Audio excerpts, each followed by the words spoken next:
ইরানের উপর আমেরিকা ও ইসরায়েলের চাপিয়ে দেয়া 40 দিনের যুদ্ধ শেষ। এখন পাকিস্তানের ইসলামাবাদে চলছে আলোচনার প্রাথমিক পর্যায়ে। শনিবার থেকে শুরু হচ্ছে আনুষ্ঠানিক আলোচনা। এখন আমার সর্বশেষ ভিডিও দেওয়ার পরে অনেকে কমেন্ট করে প্রশ্ন করেছেন, কেউ কেউ ফোন করে আমার কাছে জানতে চেয়েছেন যে ইরানের সুপ্রিম লিডারকে হত্যা করা হলো, ইরানের প্রতিরক্ষা মন্ত্রীকে হত্যা করা হলো, বহু জেনারেলকে হত্যা করা হলো, বহু নিরাপত্তা কর্মকর্তাকে হত্যা করা হলো, তারপরে আপনি কিভাবে বলছেন যে ইরান বিজয়ী হয়েছে? আপনি হয়তো ইরানের চাকরি করেন, সেই জন্য ইরানের পক্ষে কথা বলছেন। আসলেই কি ইরান বিজয়ী হয়েছে? কিভাবে বিজয়ী হলো ইরান? আজকে আমি প্রথমে এই প্রশ্নের উত্তর দেব। দ্বিতীয় যে প্রশ্নের উত্তর দেব সেটি হচ্ছে, ইসলামাবাদে যে আলোচনাটি শুরু হতে যাচ্ছে সেই আলোচনা সফল হওয়ার সম্ভাবনা কতটুকু? যদি সফল হয় তাহলে কি হবে, আর যদি সফল না হয়, ব্যর্থ হয়, তখন কি হবে? এই দুটি প্রশ্নের উত্তর নিয়ে আজ আলোচনা করব। আমার প্রথম প্রশ্ন ছিল যে ইরান কিভাবে জয়ী হলো। দেখুন, ইরানের যে ক্ষতির কথা আমি বলেছি সেই সব ক্ষতির পাশাপাশি ইরানের ইনফ্রাস্ট্রাকচারের ব্যাপক ক্ষতি হয়েছে। অর্থাৎ ইরানের বহু সেনাঘাঁটি গুঁড়িয়ে দেওয়া হয়েছে, বহু থানায় হামলা চালানো হয়েছে, পুলিশ ফাঁড়িতে হামলা চালানো হয়েছে, এবং বেসামরিক স্থাপনা, হসপিটাল, স্কুল, কলেজ, ইউনিভার্সিটি, ওষুধ তৈরির কারখানা এবং আবাসিক এলাকায় প্রচুর ক্ষয়ক্ষতি হয়েছে। 3000-এর বেশি ইরানি নিহত হয়েছেন এবং 30,000-এর মতো মানুষ আহত হয়েছেন। তো এটি হচ্ছে বস্তুগত ক্ষতি। এরকম ক্ষতি আমেরিকার হয়েছে, এরকম ক্ষতি ইসরায়েলেরও হয়েছে। কিন্তু চূড়ান্তভাবে ইরান এই যুদ্ধ থামাতে বলেনি, ইরান এই যুদ্ধ থামানোর চেষ্টাও করেনি, এবং আমেরিকা যেসব শর্ত ইরানের উপর চাপিয়ে দিতে চেয়েছিল সেই সব শর্ত থেকে আমেরিকা দূরে সরে গেছে। ইরানের শর্তে এই যুদ্ধ বন্ধ হয়েছে। কীরকম? যে ইরান শুরু থেকে, আমি বলেছিলাম, প্রশ্ন করতে পারেন যে ইরান বলেছিল যে আমেরিকা ও ইসরায়েল যুদ্ধ শুরু করেছে, আমেরিকা ও ইসরায়েল যুদ্ধ শুরু করেছে, ইরান বলেছিল যে তোমরা যুদ্ধ শুরু করেছো, যুদ্ধ শেষ করব আমি। কিন্তু বাস্তবে দেখা গেল ট্রাম্প যুদ্ধ শেষ করার ঘোষণা দিলেন। কিন্তু বাস্তবে এই পর্দার অন্তরালে যেসব ঘটনা ঘটেছে সেসব ঘটনা না জানলে, শুধুমাত্র পশ্চিমা মিডিয়ার খবর, ইহুদিবাদী ইসরায়েলের নিয়ন্ত্রিত মিডিয়ার খবর শুনে আমরা আসলে কিছুই বুঝতে পারবো না। যেদিন থেকে ডোনাল্ড ট্রাম্প বলে আসছিলেন যে ইরান মরিয়া হয়ে উঠেছে আমেরিকার সঙ্গে চুক্তি করতে এবং আমাদের সঙ্গে খুব ঘনিষ্ঠভাবে আলোচনা করছে, এই দুটি কথাই ওনার জন্য প্রযোজ্য ছিল। অর্থাৎ আমেরিকা মরিয়া হয়ে উঠছিল চুক্তি করার জন্য এবং আমেরিকা প্রয়োজন ছিল আলোচনা করার। ইরানের পক্ষ থেকে কেউ আলোচনা করেনি। নানান জায়গা থেকে, নানান উৎস থেকে ইরানের উপরে আলোচনা চাপিয়ে দেওয়ার চেষ্টা করা হয়েছে। ইরান বলেছে আমি আলোচনা করব না, বরং তোমরা যে হামলা করেছো সেই হামলার প্রতিশোধ না নেওয়া পর্যন্ত আমি থামব না। ইরানের ক্ষতি হচ্ছিল। ইরান যে কষ্ট সহ্য করতে পারে, ইরানের যে ব্যথা সহ্য করার ক্ষমতা, ইরানের যে শাহাদাত পিয়াসী মনোভাব, কারবালার সংস্কৃতি বুকে ধারণ করে ইরানিরা যে শহীদ হওয়ার জন্য প্রস্তুত রয়েছে, এই কালচার আমেরিকা বা ইসরায়েল বোঝেনি। ট্রাম্প বা নেতানিয়াহু, তাদের পক্ষে এই জিনিসটি বোঝা একেবারেই সম্ভব হয়ে ওঠেনি, হামলার আগেও হামলার পরেও। ইরানের প্রেসিডেন্ট যেদিন ডোনাল্ড ট্রাম্প হুমকি দিলেন যে আমি ইরানের সভ্যতাকে ধুলায় মিশিয়ে দেব, সেদিন ইরানের প্রেসিডেন্ট মাসুদ পেজেশকিয়ান বললেন যে আমি সহ ইরানের 1,40,00,000 মানুষ নিজেদের নাম লিখিয়েছে কাগজে, সরকারি ডাটাবেজে, যে আমরা শহীদ হতে চাই।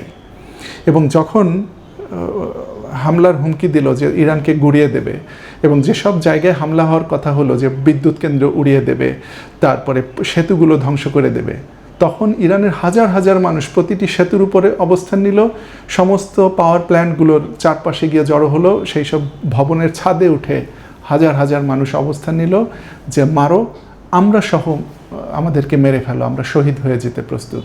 তো এরকম একটি জাতির সঙ্গে আপনি কতক্ষণ পারবেন?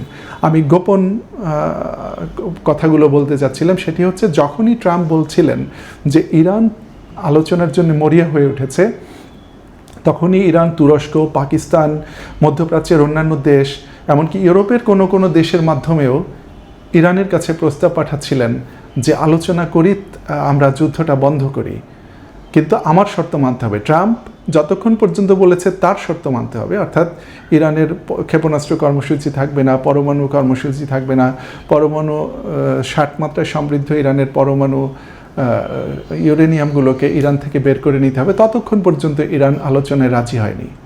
শেষ পর্যন্ত পাকিস্তানের মাধ্যমে ইরানের নেতাদেরকে বোঝানোর চেষ্টা করতে সক্ষম হয়েছে ট্রাম্প।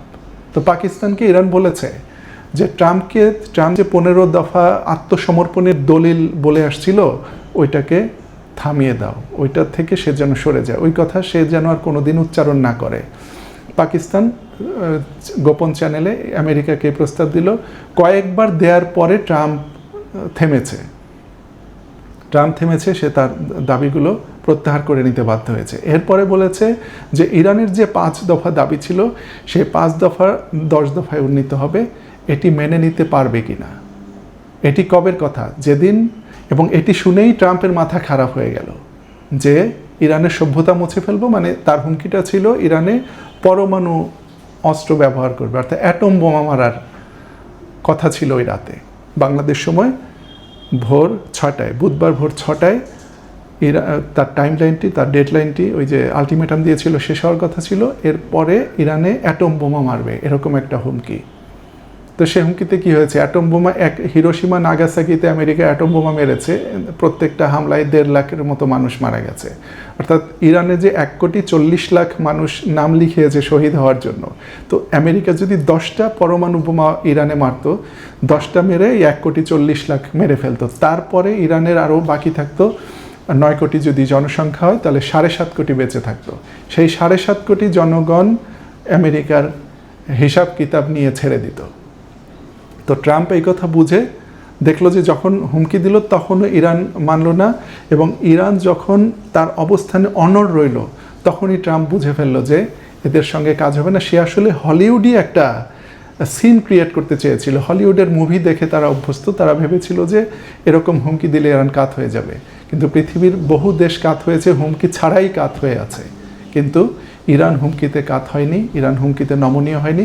তখনই ট্রাম্প আস্তে করে লেজ গুটিয়ে দিল। আপনারা বুধবার সকালে ঘুম থেকে উঠে দেখতে চেয়েছিলেন যে ইরানের বিপর্যয় নেমে এসেছে, কিন্তু ঘুম থেকে উঠে দেখলেন যে যুদ্ধ বন্ধ হয়ে গেছে। কেন? কারণ হচ্ছে যে এই যুদ্ধে আমেরিকার পরাজয় হয়েছে। আমেরিকা ইরানের 10 দফা দাবি মেনে নিয়ে এই যুদ্ধ শেষ করার মাধ্যমে আমেরিকা এই যুদ্ধে তার পরাজয় মেনে নিয়েছে। ইরানের 10 দফা কি? 1 নম্বর হচ্ছে যুদ্ধ আর কোনো দিন ইরানের উপরে হামলা করতে আসবে না। 2 নম্বর, হামলা যেটা করেছে ক্ষতিপূরণ দিতে হবে। কি ক্ষতিপূরণ? সর্বোচ্চ নেতার একটা দাম আছে, প্রতিরক্ষা মন্ত্রীর একটা দাম আছে, জেনারেলদের দাম আছে, অর্থাৎ এদের পদমর্যাদা অনুযায়ী এদের জন্য হয়তো মিলিয়ন মিলিয়ন বা বিলিয়ন বিলিয়ন ডলার ইরানকে পরিশোধ করতে হবে। আর যে সমস্ত ইনফ্রাস্ট্রাকচারের ক্ষতি হয়েছে, বিভিন্ন ভবন ধ্বংস হয়েছে, বিভিন্ন বিশ্ববিদ্যালয় ধ্বংস হয়েছে, স্কুল ধ্বংস হয়েছে, তারপরে আবাসিক ঘরবাড়ি ধ্বংস হয়েছে, এগুলোর তো এই রড, সিমেন্ট, ইট, বালু এগুলো পরিমাপ করলে এগুলোর দাম বের হয়ে যাবে। সমস্ত ক্ষতিপূরণ ইরানকে পরিশোধ করতে হবে। এরপরে ইরানের দাবি হচ্ছে নিষেধাজ্ঞা প্রত্যাহার করতে হবে।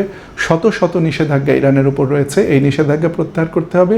সেকেন্ডারি নিষেধাজ্ঞা প্রত্যাহার করতে হবে, অর্থাৎ ইরানের তেল বিক্রির উপরে যে নিষেধাজ্ঞা রয়েছে সেটি লঙ্ঘন করে অন্য কোনো দেশ যদি তেল কিনতে আসে তাহলে সেই দেশের উপরেও নিষেধাজ্ঞা আরোপের কথা রয়েছে। ইরান বলেছে ওই নিষেধাজ্ঞাগুলিও প্রত্যাহার করতে হবে। ইরানের ভেতরে ইউরেনিয়াম সমৃদ্ধকরণের অধিকার সংরক্ষণ করতে হবে। আপনাদের মনে আছে যুদ্ধ শুরুর আগে ট্রাম্প বারবার বলছিল যে ইউরেনিয়াম সমৃদ্ধ 0%-এ নামিয়ে আনতে হবে। 0% মানে ইরানে কোনো পরমাণু কর্মসূচি থাকবে না। ইরান কঠিন শর্ত দিয়েছে যে পরমাণু কর্মসূচি থাকবে এবং আমি ইউরেনিয়াম সমৃদ্ধ করব, এবং এটি এই যে ধারাগুলো এগুলো প্রত্যেকটা এখানে সম্মত হওয়ার পরে জাতিসংঘ নিরাপত্তা পরিষদে প্রস্তাব পাশ করে সেটি আন্তর্জাতিক আইনে রূপ দিতে হবে, যাতে তুমি এটি লঙ্ঘন করে আরেকদিন হামলা করতে না পারো। মধ্যপ্রাচ্য থেকে আমেরিকার ঘাঁটিগুলো গুটিয়ে নিতে হবে। দেখুন, আমি ইরানের ক্ষতির কথা বলছিলাম, আমেরিকা এবং ইসরায়েলের কি ক্ষতি হয়েছে সেটি বলিনি। মধ্যপ্রাচ্যে আমেরিকার 12 থেকে 15টি ঘাঁটি আছে, এবং এই ঘাঁটিগুলোতে 40,000 আমেরিকান সৈন্য স্থায়ীভাবে মোতায়েন ছিল এই যুদ্ধ করার আগে। ইরানের হামলায় এই ঘাঁটিগুলো এতটা তছনছ হয়ে গেছে যে এই ঘাঁটিগুলো এখন আরব দেশগুলোকে নিরাপত্তা দেওয়ার পরিবর্তে আরব দেশগুলোর জন্য একটা বোঝা হয়ে দাঁড়িয়েছে।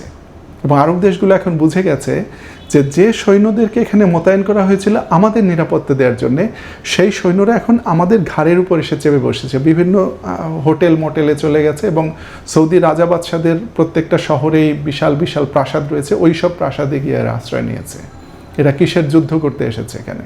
কিসের নিরাপত্তা দেবে এরা? কাজেই এটা হলো আমেরিকার ক্ষতি। আর ওইদিকে ইসরায়েলের যে ক্ষতি হয়েছে, ইসরায়েলের রাজধানী তেল আবিব সহ বিভিন্ন জায়গা গাজার মতো হয়ে গেছে। আপনারা যুদ্ধের প্রথম 15-20 দিন পর্যন্ত ইসরায়েলের ভিতরের বিভিন্ন ছবি দেখেছেন, কিন্তু লাস্টের 20 দিন এসে, বিশেষ করে শেষ 10 দিনে এসে ইরানের সবচেয়ে বেশি হামলা ইসরায়েলে হয়েছে। এবং এই 10 দিনে ইসরায়েলের ভেতরে কি ক্ষতি হয়েছে তার কোনো ছবি ভিডিও খুব একটা পাওয়া যায় না। শুধু ইসরায়েল স্বীকার করেছে যে তার 7,000 নাগরিক আহত হয়েছে, কিন্তু নিহত হয়েছে মাত্র কয়েকজন। 7,000 মানুষ আহত হলে নিহত কতজন হয়? আর আহতের সংখ্যা শুধু 7,000। তাও আবার যে দেশে তারা বাংকার খুঁড়ে রেখেছে এবং ক্ষেপণাস্ত্র তেহরান থেকে নিক্ষিপ্ত হওয়া মাত্রই তারা বাংকারে চলে যায়, ইঁদুরের গর্তে চলে যায়, তারপরে তাদের 7,000 আহত হয়েছে। তাহলে ইসরায়েলের ক্ষতি হয়েছে, আমেরিকার ক্ষতি হয়েছে, আর সবচেয়ে বড় ক্ষতি হয়েছে মধ্যপ্রাচ্যের দেশগুলোর নিরাপত্তায়। মধ্যপ্রাচ্যের দেশগুলো যে এই অত্যাধুনিক শহর দেখেন, দুবাই, আবুধাবি, দোহা, তারপরে কুয়েত, এই সব যে সুন্দর সুন্দর শহর দেখা যায়, বিশাল বিশাল অট্টালিকা, এখানে সারা বিশ্বের পুঁজিবাদীরা, পুঁজিপতিরা এবং চোর ডাকাত, বাংলাদেশের অনেক চোর ডাকাত ওখানে পুঁজি বিনিয়োগ করেছে দুবাইতে। এই সমস্ত পুঁজির 1 নম্বর তাদের যে অস্ত্র ছিল সেটি হচ্ছে নিরাপত্তা। এখানে সবাই গিয়েছেই নিরাপত্তার জন্য, যে এখানে নিরাপদে পুঁজি বিনিয়োগ করা যায় এবং নিরাপদে এখান থেকে পুঁজি তুলে আনা যায়। এবং দুবাই, আবুধাবি এইসব জায়গা এবং কাতারের রাজধানী দোহা, এরা তো সুন্দর সুন্দর বিমানবন্দর তৈরি করে রেখেছে, সারা বিশ্বের মানুষ এখানে পর্যটক হিসেবে আসে। সমস্ত কিছুর মূলে রয়েছে নিরাপত্তা। ইরান প্রমাণ করেছে যে এই নিরাপত্তা আমার হাতে রয়েছে, আমি যদি নিরাপত্তা না দেই এখানে কোনো নিরাপত্তা থাকবে না, অর্থাৎ আবার যুদ্ধ করতে আসলে এই নিরাপত্তা আমি আবার লঙ্ঘন করব।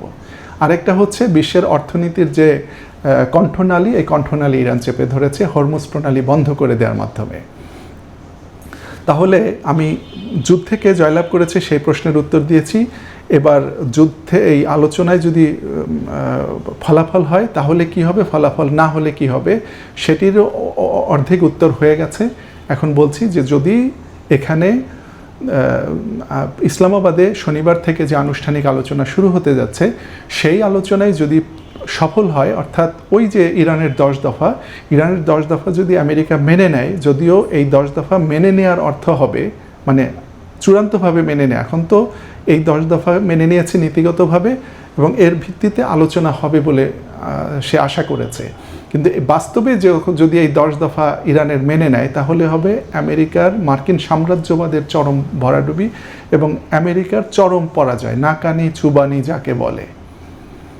তো যদি হয় তাহলে ইরানের উপর থেকে যদি নিষেধাজ্ঞা তুলে নেওয়া হয়, ইরানকে যদি ক্ষতিপূরণ দেওয়া হয়, যদিও এগুলোকে এখন হাস্যকর মনে হবে, এই যুদ্ধ শুরুর পরের থেকে এখন পর্যন্ত ইরান জয়লাভ করতে পারে, ইরান আমেরিকা বা ইসরায়েলের টুটি চেপে ধরতে পারে, ইরান তার মানে সংক্ষিপ্ত এবং নিয়ন্ত্রিত কি বলে সীমিত সামর্থ্য নিয়ে যে নিজে টিকে থাকতে পারে, এটি শুরুতে হাস্যকর মনে হচ্ছিল যে ট্রাম্প যেভাবে বলেছিল 2-3 দিনের মধ্যে শেষ হয়ে যাবে, আমরাও ভেবেছিলাম যে ইরান 2-3 দিনের মধ্যে না হোক 2-3 সপ্তাহের মধ্যে শেষ হয়ে যাবে, কিন্তু প্রায় 6 সপ্তাহ ইরান টেনে নিয়ে গেছে এবং এখন পর্যন্ত ইরানের ক্ষেপণাস্ত্র এবং ড্রোন প্রযুক্তি অক্ষত রয়েছে। ইরান বলেছে, লাস্টের দিন বলেছিল তার 3,000 ক্ষেপণাস্ত্র এখন পর্যন্ত মজুদ রয়েছে, 15,000 ড্রোন অটুট রয়েছে। তাহলে এইগুলো দিয়ে ইরান আরও 6 মাস যুদ্ধ চালাতে পারবে। তাহলে যদি আমেরিকা মেনে নেয় তাহলে তার চরম লজ্জা এবং অপমান, আর যদি মেনে না নেয় তাহলে আবার 0 পয়েন্টে ফিরে যাও রে বাবা, আবার ওই 40তম দিনে যেখানে ছিল সেখান থেকে আবার শুরু করো। ইরানের হামলায় বাকি যেসব ঘাঁটি রয়েছে মধ্যপ্রাচ্যে সেগুলো শেষ হবে, ইসরায়েলের আরও ক্ষতি হবে, আর ইরানিরা তো ক্ষতি মেনে নেওয়ার জন্য প্রস্তুত রয়েছে। ইরান যে ব্যথা সহ্য করতে পারে সেটি তারা প্রমাণ করেছে, তারা আরও ব্যথা সহ্য করবে। ইরাক ইরান 8 বছরের যুদ্ধে দুই পক্ষের 10 লাখ মানুষ নিহত হয়েছিল। আমরা যদি 5 লাখও ধরি, তাহলে আরও 5 লাখ মানুষের জীবন দেওয়ার জন্য ইরান প্রস্তুত রয়েছে। মারা গেছে মাত্র 3000। এখনও প্রচুর পরিমাণে ক্ষতি মেনে নেওয়ার জন্য ইরান প্রস্তুত রয়েছে, কিন্তু ওরা প্রস্তুত নেই।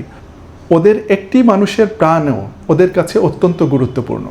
তাহলে আমরা যেটি পাচ্ছি সেটি হচ্ছে যে যদি আমেরিকা মেনে নেয়, অর্থাৎ ইসলামাবাদ আলোচনা যদি সফল হয় তাহলেও ইরানের জয়, আর যদি ব্যর্থ হয় তাহলে আবার যুদ্ধ শুরু হবে, আবার ইরান সারা বিশ্বের অর্থনীতির টুটি চেপে ধরবে এবং আবার ট্রাম্প ওই জায়গায় আসবে যে বাবারে আসো আলোচনায় আসো, আমরা একটা চুক্তি করি, আসো আলোচনায় আসো, আমরা একটা চুক্তি করি।